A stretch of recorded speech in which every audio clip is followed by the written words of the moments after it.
Welkom by vandag se lesing oor distribusiebestuur en kleinhandel.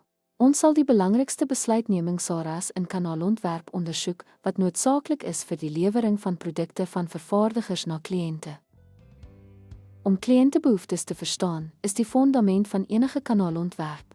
Analiseer jou teikengehoor se koopgewoontes en voorkeure om die kanaal effektief aan te pas.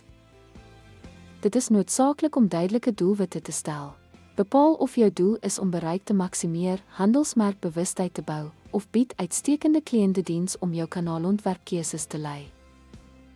Kanaalstruktuur behels die bepaling van die wie en hoe van produkbeweging.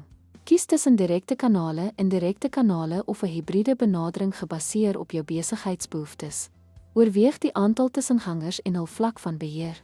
Kanallengte en diepte is kritieke faktore om die doeltreffendheid van jou verspreidingsnetwerk te bepaal.